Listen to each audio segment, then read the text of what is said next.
Hi, everybody. My name is Larry Thomas. I'm an alcoholic. Can you hear me okay? Thumbs up? All right. Thank you, Teresa, for that introduction. And I was expecting a little more than that, but, but you're cutting into my time as it is, all right? So anyway, I'm glad to be invited out here. And I don't know if we have any new folks with us. I hope so. I really do hope so, because Alcoholics Anonymous, when I was new, seemed like a nightmare to me. It just seemed like, you know, I'm the type of alcoholic who has that kind of ego where I'm laying in the gutter suffering, looking down on the people of AA, you know, and what had happened to me is Alcoholics Anonymous became a dream come true. And after several years and being around you folks and being in your book studies, I realized it became an answered prayer. It became a prayer come true. Because I was told early on that everything I needed to be happy will be given to me by the program of Alcoholics Anonymous. And anything that hinders that happiness will be removed by the program of Alcoholics Anonymous. That my search was over. And for people of my type, we've been searching for a long time, never knowing really what the problem was. And to find that my search was over kind of took the heat off a little bit, you know. I picked this, I didn't pick this step, but I picked this topic of make me a channel only because I'm not spiritual, but I'm a plumber. So, and it reminded me of plumbing, really. You know, I can either be in Alcoholics Anonymous like a reservoir, just keeping everything for myself, or I can become a channel. And I like that because in my line of work, things are supposed to flow through that channel from one place to the other. And I believe that's the whole idea of Alcoholics Anonymous. It's not so much for me to come and get something as it is for me to come and give something, just for the sheer joy of doing it. And what made this step extremely hard for me to do is my lack of honesty. When the young lady was reading and she said willingness, honesty, and open-mindedness, I was willing to give the 11th step a little bit of attention. I was open-minded to what you guys were saying, but I wasn't honest about my true belief about a power greater than myself. Because a long time ago, now my sobriety date is May 2nd, 1982. And if you're new, my sponsor tells me I'm living proof that a man can stay sober for a little over 38 years and not amount to a damn thing. So I'm here to give you guys some hope. And you know, growing up, the book talks about that. He talks about that we have these childhood conceptions about a power greater than ourselves and stuff like that. And I had these childhood ideas about a power greater than myself. And it happened to me. It stung me when I was about 5 years old, when I was supposed to have a baby brother. And my mom and my dad promised me, man, my dad came down to my bedroom and said, you're going to have a baby brother. And for 9 months, man, I started oiling up my baseball glove and saving up my baseball cards and thinking about this kid brother. You know, me and him are going to go to the drag races and go to the beaches and stuff like that. I had a little buddy, you know what I mean? And when it became time for my dad to take my mom to the hospital, he came back that day and came back to that same room that I was in. And he told me that my baby brother died. And I don't remember having any type of concern about my mom or my father. But what it did in this little head is what type of God would create a baby and kill it?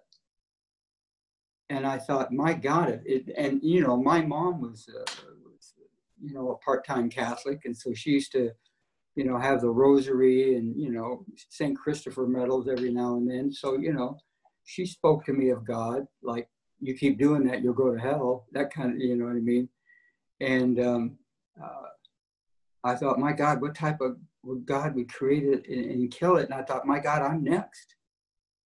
And what happened to me is it closed my mind from that point on to anything that had to do with a power greater than myself, any talk of religion, and it made me not trust my mom and dad.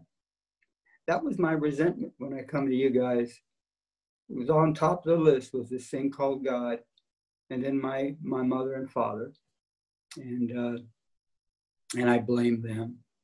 I remember sitting down with my dad and talking about this resentment, you know. And my dad, you know, I was born in Detroit, and I come out to California after being in an orphanage for a while, and my dad was a happy drunk. My dad was a happy singing the blues, Nat King Cole, Bobby Darin drunk. Man, he used to get drunk and sneak into his own home. It was an amazing thing, you know. He was a window climbing alkie, you know, which is a lost art in Alcoholics Anonymous, you know. That old drunk standing on that gas meter, pounding all night, ready to make the magic dive through the window, which he hopes is his own home, you know. And you know, he used to tell me, you know, how good you got it and stuff like that. And I told him, you know, he was a World War II vet. He was a refinery worker. You know, he's seen a lot of fights, a lot of terror in the ghettos of Detroit in World War II. His ship got sunk in Midway. Good buddies of his died and stuff like that. So he's seen a lot of things, been a lot of places. And when I'm telling my dad about this resentment and stuff like that, you see, because I blame my father, you know, for something he had no power. I remember running after him with all 70 pounds, yelling and screaming, you promised me, you know. And I blamed that dad for something he had no power over. Little did I know he was just as sad. And I remember making those amends, and I told my dad this little story of woe, and he said, I understand. He says, I would have felt that way too. He says, I just need to let you know something. I need to explain something to you. He said, you know, for 9 months, he says, I've been to a lot of places and I've seen a lot of terrible things, Larry. And some hard things to live with, growing up and going to war and stuff like that. He says, but by far, son, the hardest day of my life was knowing that for 9 months, I watched you save your baseball cards and get your little hopes up. And knowing that I had to walk down the hallway in that house and tell you that your dream was a nightmare. He says, I would have hated me too, but I couldn't lie to you, son. I couldn't lie to you. He said, it broke my heart and I would have hated me too. And you guys start me on an avenue of love for my father that I had never experienced. I started drinking when I was 11. Broke my old man's heart because him and my mom worked extremely hard, worked jobs, 2 jobs and stuff like that, just so that their children would not have to live in a depression like they did in Detroit. And I would sit in this house with this god-awful sense of entitlement that because I am just showing up, I deserve everything that a man could want without lifting a finger. This sense of entitlement that I don't have to earn what you guys do. This sense of entitlement that I'm beneath chores. This would follow me my life and into the rooms of Alcoholics Anonymous. That by the time I got to you, I had this entitlement idea that just because I'm in a room, I don't got to lift a finger. You guys got to make the coffee. You guys got to do all this. And, you know, and I'll just wait for the serenity that you guys earned and hope that it's handed to me.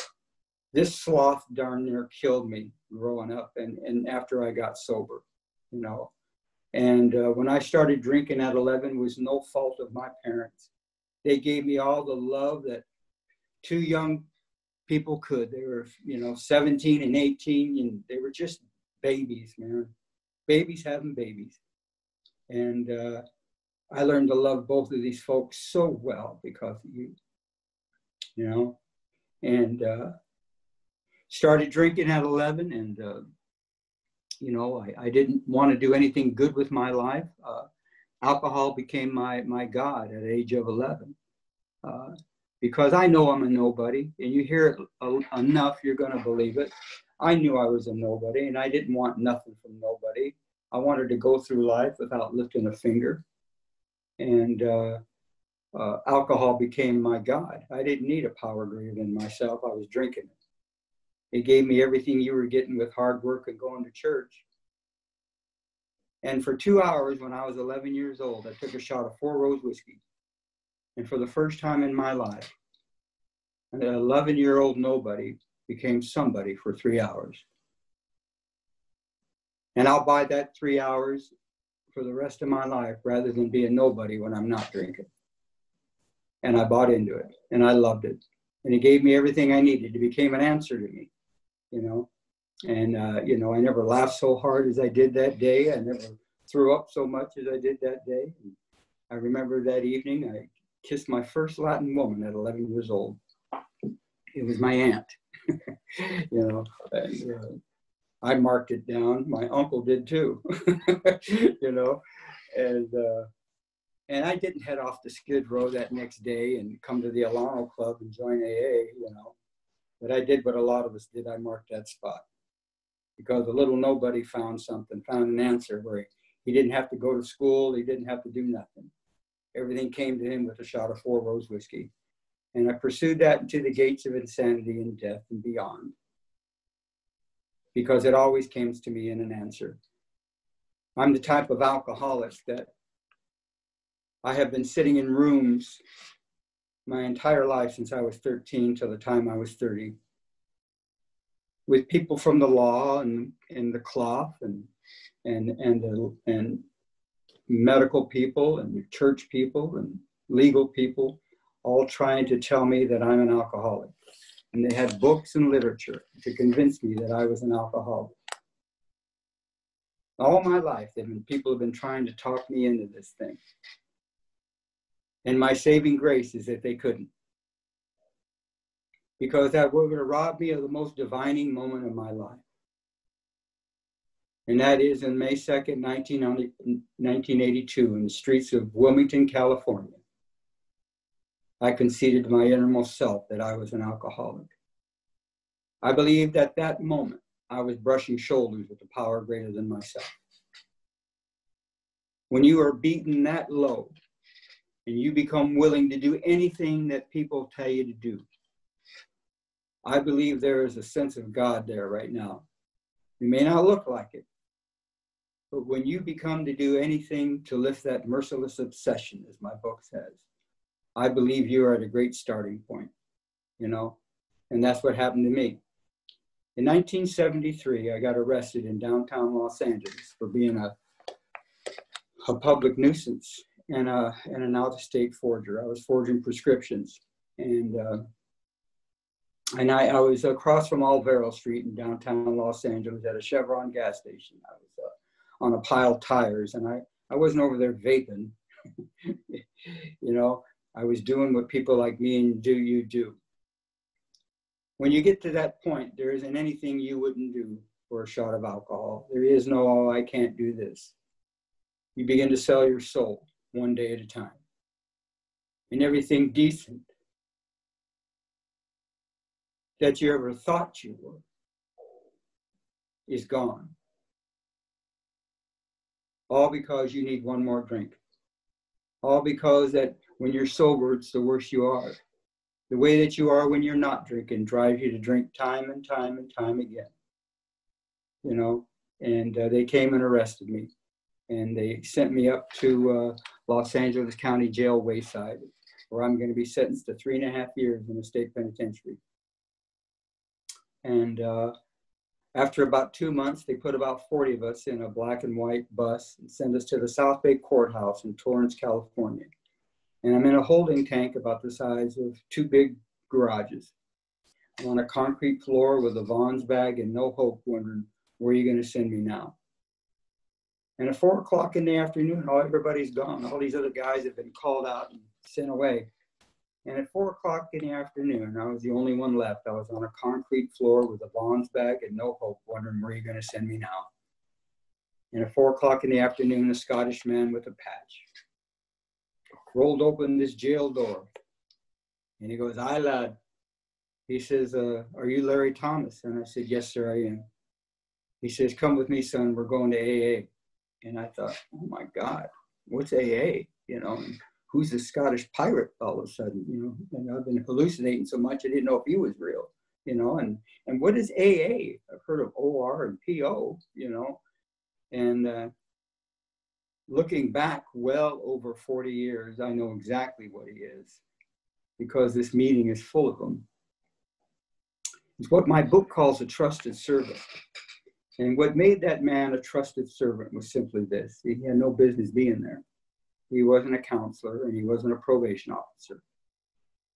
He was a refinery worker, and he just got the worst news of his life.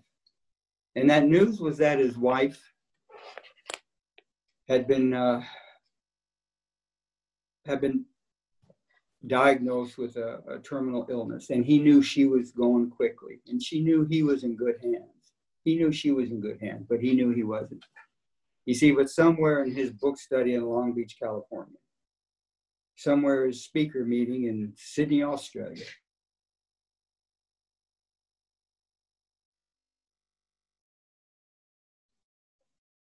a manner of living that ingrained in him this, that practical experience tells us nothing will ensure immunity from drinking, but intensive work with other alcoholics, that this works. He didn't think of milk and whiskey. It had been removed. Just like I read with you in those book studies, when Bill was laying in that town hospital, Bill didn't just lay there and have an experience. Ebby came along and took him through those Oxford proposals. And Bill had this big kaboomie, this blinding flash, one that I never would know, one that would make me feel that I didn't do the right thing. For 5 years, I would wonder why I didn't have this kaboomie. How come I didn't have it after my 3rd step, my 5th step, And then still laying in that hospital bed after Bill had this blinding experience, he's still laying in that peace-stead bed. The thought came to him that maybe he could help other alcoholics. Now, there wasn't even an AA yet.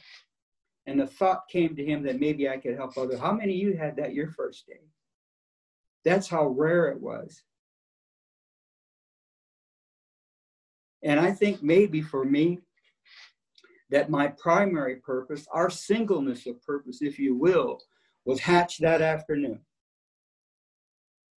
And I thought maybe, just maybe, that the thing that happened to Bill suddenly, he's hoping will happen to me gradually, but the end game is the same. We're going to carry this message to other alcoholics.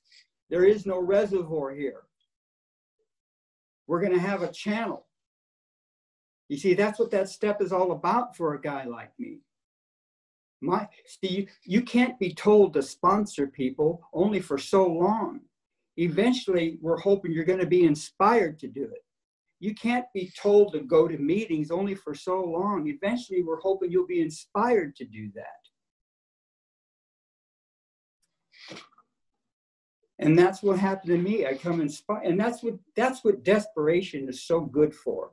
It's not a good long-term remedy for sobriety, but man, it gets you started. Because if you're like me, we've been desperate before. And what happens to me when I stop drinking, desperation wears off in about 2 months. And if I don't replace that desperation with inspiration, I'm a dead man. And the only thing that's been able to inspire me has been the steps of Alcoholics Anonymous and this fellowship. Because I can't stay sober just on inspiration either.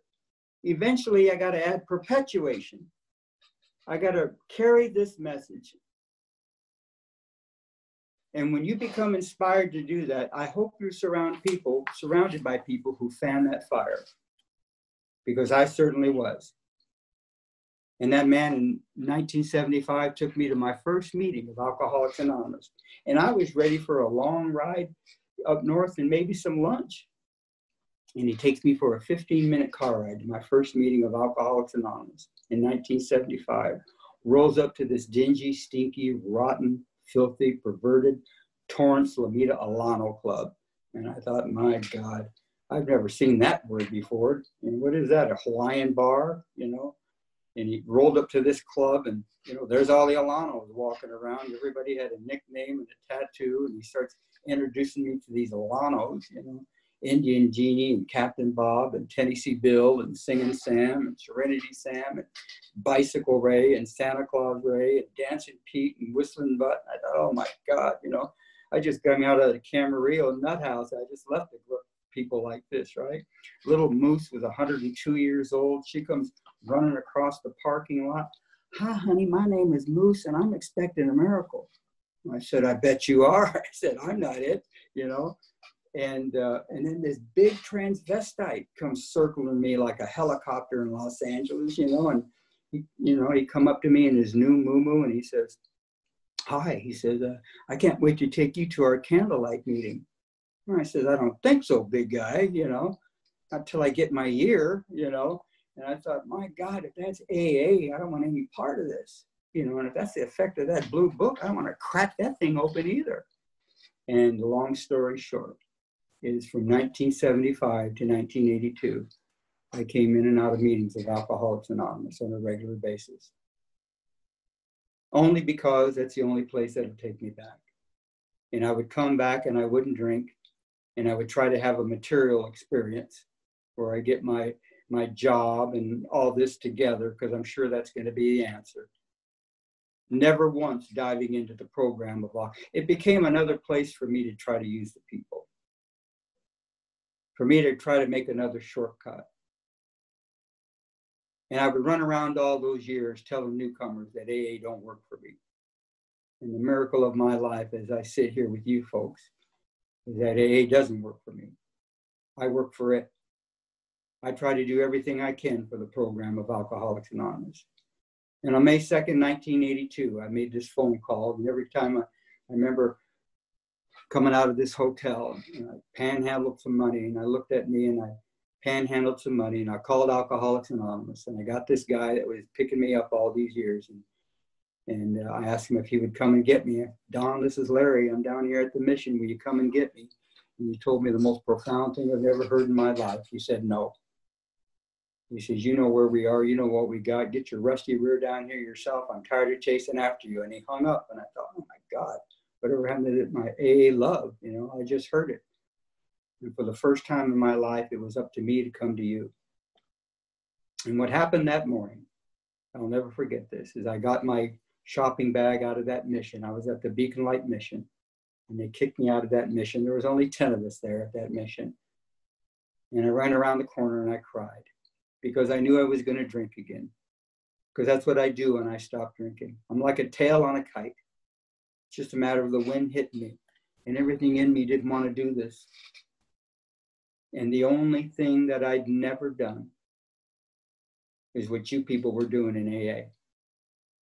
And what happened to me that morning is I started crying like a baby. And I came to believe that morning, not in God. I didn't come to believe in the book or sponsorship. I came to believe in something that I read with you in a book study. I came to believe in the hopelessness and the futility of my life with me running it anymore. That at 30 years old, I was at the top of my game, laying in that gutter with me running the show. And I had to do the hardest thing for alcoholics to do, and that is to reach out and ask for help. Everything in me didn't want to do that. I know I'm a loser. I know I'm a quitter at life, but don't tell me I can't handle 2 ounces of whiskey. And I couldn't. And not only did I come to believe in the hopelessness of my life, I came to believe in simply this, that I'm an alcoholic. And the idea of the first step for me is not that I can't drink. The idea is that I'm gonna. If I don't do this thing called Alcoholics Anonymous, I'm gonna drink. I have not the power to stop it. And I walked that 10 miles with my poopy pants and no hope. Waddled up to this guy named Don. And I asked him that question I never asked a man in Alcoholics Anonymous. I started bawling like a baby and I said, I don't know what to do with my life. Would you be my sponsor? And that guy lit up like a chandelier for about 5 minutes. And then he lit into me for a half hour. And he gave me the contract. He says, it's simply this, son. You make the effort, I'll make the effort. You don't make the effort, don't bother me. Lose my number, kid. I got guys who want to do this. And I fell in love with that man. And we started working these steps, Alcoholics Anonymous. And I did what the people in these clubs told me to do. Don't worry about that second step. Don't worry about God. Put it on the shelf. We'll get to it later. You know, no, make it. It's God as you understand it. It'll come. It'll come. Don't worry about that. Let's get busy. And I did that. I did that. And it worked for a while. And then as I'm reading step 11, it reads something like this to me. Sought through prayer and meditation to improve our conscious contact with God as we understood him, praying only for knowledge of his will for us and the power to carry that out. Prayer and meditation are our principal means of conscious contact with God. Uh-oh, now they're calling me out.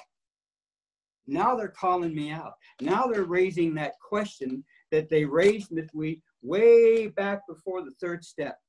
They had me cornered, and now they got me. Now they got me. At 5 years sober, they got me, and they got me cornered. And I'm sitting in your book study, and I'm doing everything that you guys want me to do. But yet, I'm blowing off this thing called God. You cannot be wrong with people and right with God. And at 5 years sober, I'm still wrong with people and looking good for an hour and a half in the meetings and going home and dying, trying to work an honest program dishonestly. And then I read it. This is the how and why of it. First of all, we had to quit playing God. It didn't work. Next, we decided that hereafter in this drama of life, God was going to be our director. He is the principal. We're his agents. He is the Father, and we are his children. Most good ideas are simple, and this concept was the keystone of the new and triumphant arch through which we pass to freedom. Here we go. Here we go. Now listen. He says, when we sincerely took such a position, all sorts of remarkable things followed. Now he's talking your language. What's it going to be? I've never been sincere about anything in my life. And I wasn't sincere about this stuff called God in AA. It was the Judas step. It was the one that didn't apply to me. I can get around it. Now he's calling me on it because there ain't nothing going good in my life. And rightfully so. What's my position going to be? Now you're cornered, Larry. What's it going to be? You still going to believe all that nonsense about dad and the baby and all that?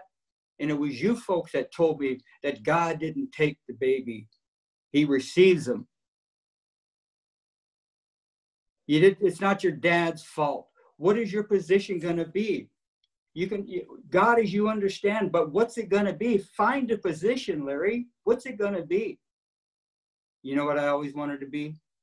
I always wanted to be a good son. I wanted to be a good son. And I took that position. That God is going to be my father. And I picture my dad's face every time I prayed. And I wanted to be a good son. And I started banking on that. And thank God for my home group. Thank God for my home group, Alcoholics Anonymous. Because in this step 11, it reads, to certain newcomers and to those one-time agnostics who still cling to the AA group as their higher power, claims for the power of prayer made despite all logic and experience, in proof of it, it'll be convincing or quite objectionable. Those of us who have felt this way can certainly understand and sympathize. There was something about my home group in Bellflower. There was something going on there. that it seemed to me that with my lack of education, thank God I wasn't able to separate AA and God. Because to me, they were the same. That I couldn't think about one without thinking about the other. And I started having a connection. I started seeing the impossible happen to me, where I began to have a tangible God. It wasn't something make-believe. It wasn't something to impress you from the podium. It was something that when I turn off the lights in my room, I can pray to this God in the dark with my eyes open and know that he's listening. And I'm a stickler for evidence. Don't just tell, I am a stickler for evidence. And in my own home group, just like it is right now on this Zoom, I see row after row after row after row of people who should be locked up, dead, or insane. And look at us tonight. We're happy, we're joyous, and we're free. And with that evidence, I began to believe of a power greater than myself because I witnessed it. See, when you start sponsoring somebody, thank God for sponsorship. When you start sponsoring people and you become inspired to carry this message, remember that guy when he's a day before he gets to you.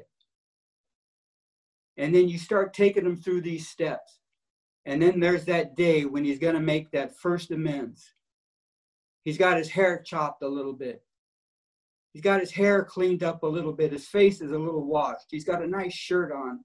And he's going to make that first amend. Don't tell me you can't see something.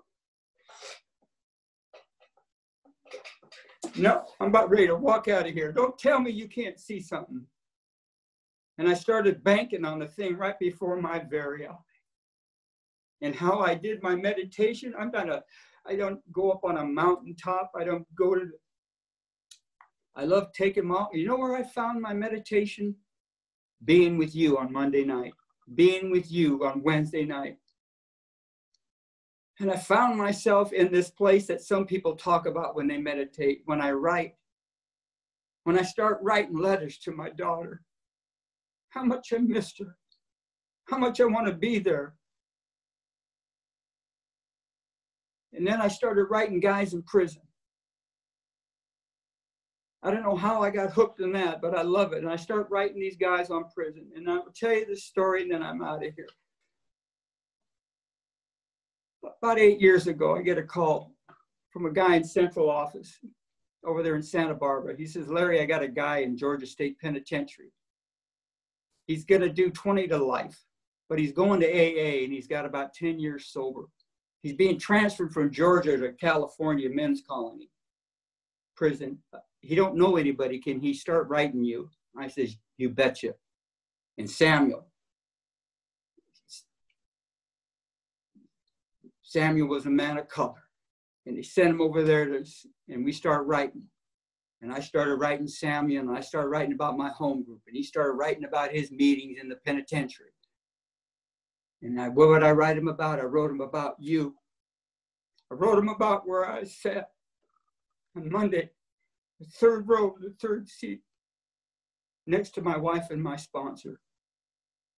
And I started writing him about the first step, and then he wrote me about his first step. I wrote him about my second step. He wrote me about his second step.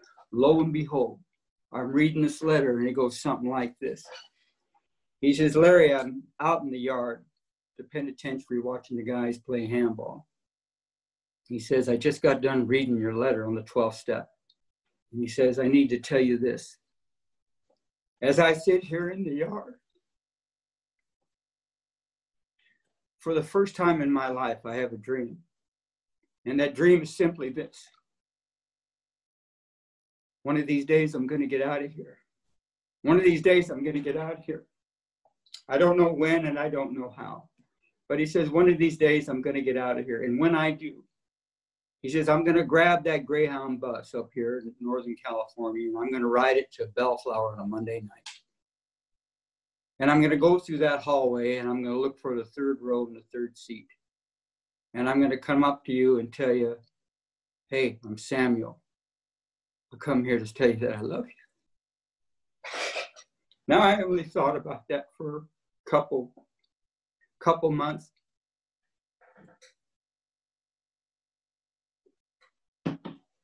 One Monday night, we're getting ready to start the meeting. They hit the gavel and we're all getting to our seats. I sit down, third row, third seat, and I get this tap on my shoulder. I turn around and there's this man of color, about 6'6", 320 pounds. And he picks me up and he starts twirling me around like I'm an hors d'oeuvre, you know? And he sits me down and he says, "Are you Larry Thomas?" I said, "You better hope I am." He says, "Well, my name is Samuel." He says, "I come to tell you that I love you. And I'd like to come to this meeting." And it just knocked me out of my socks. Something happens to me when I meditate. Something happens when I pray. My sponsor taught me about prayer. My sponsor taught me about a power greater than myself. We are in the era of a lot of heroes. We've had a lot of heroes, and I'll close with this because it reminds me of you guys. Now, if you had your choice, we all have heroes, whether they be baseball players, drag racers, singers, actresses, we all have heroes. Wouldn't it be something that if you found your hero to come down to you, wouldn't it be easy for you to spend a half a day with your hero talking about stuff? Wouldn't that be fabulous? And here we are in Alcoholics Anonymous.